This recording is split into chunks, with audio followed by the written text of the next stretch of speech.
The first message came 7 minutes after my boarding pass beeped.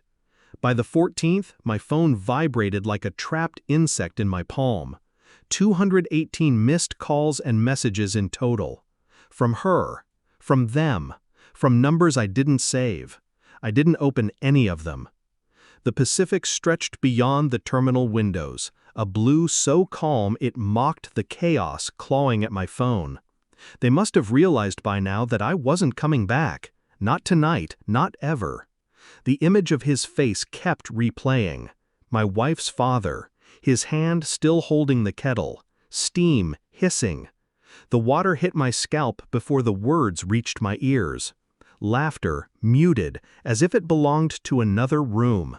I'd hit him before I thought. One clean punch. Silence.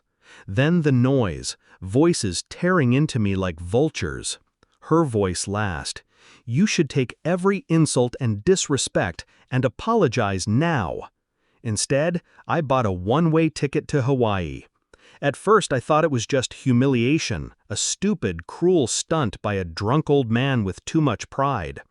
But something about her face, when she told me to apologize, lodged in my mind. There was no anger for me, no defense, no hesitation in siding with him. It wasn't the look of a wife caught between husband and father. It was something colder.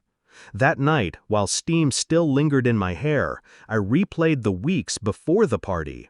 Her late-night drives, her phone face down, her sudden obsession with keeping me busy at work.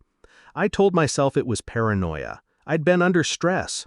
But the truth is, I'd already stopped trusting her months ago. I just hadn't admitted it. The party, the boiling water, it wasn't random. It was a show, a stage where I was the fool. I didn't confront her. I didn't shout or demand explanations. I played my part, quiet husband, apologetic eyes, keeping the peace. Meanwhile, I started collecting threads. I checked her call logs when she showered. Always one number, repeated, deleted from her contacts. I had a friend at the phone company. In another life, I might have worried about legality. In this life, I didn't care. Text records told the story she thought she'd erased. Not just casual messages, not just catching up, long calls late into the night, coordinated meetings, mentions of me, mocking, dismissive. It was him, her father, not in the way most would think. No, it wasn't that, but the alliance was worse than any affair. They were building a narrative. Every insult at the party, every little humiliation, it was meant to break me down, to make me apologize, kneel, depend on them. Control disguised as family tradition. The final proof came in a single recording. I'd placed a tiny device under the side table in our living room before the party. The next morning, when I was at work, they sat there. My wife, her father, her mother, laughing about how the man needed to learn his place. Her voice was calm. Once he apologizes, he'll never challenge you again, Dad. The water, the insults, it was planned. I listened twice, once to feel it, the second to burn it into my memory. There would be no third time. I didn't need to hear it again. That night, she tried to kiss me before bed. I let her lips touch mine, and I smiled like a man who didn't know. The birthday was 2 days later. The water came, the punch followed. Their outrage poured faster than the boiling kettle ever had. And when she told me to apologize, voice sharp, eyes unblinking, I realized she thought the plan had worked. She didn't see what I'd already done.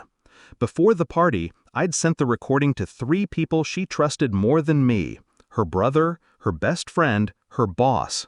I told them it was for safekeeping in case anything happened to me. 7 minutes after I left the party, the messages started. I didn't have to read them to know the sequence. Her brother would have called first, his voice cracking with disgust. Her best friend would have sent a single text, "You're sick." Her boss? I imagined him looking at her differently now, seeing the rot beneath her polite smile. I didn't give her the chance to find me in person. Airports are good for disappearing. The calls have stopped now.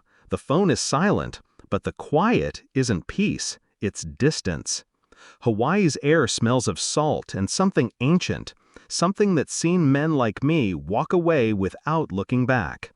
I don't feel victory, I don't feel anger anymore. I feel alignment. She built her little play with her father as the director. I tore down the stage and left the lights on so everyone could see the splinters. Maybe she's crying now. Maybe she's furious. Maybe she's trying to rewrite the story. Doesn't matter. I'm already gone.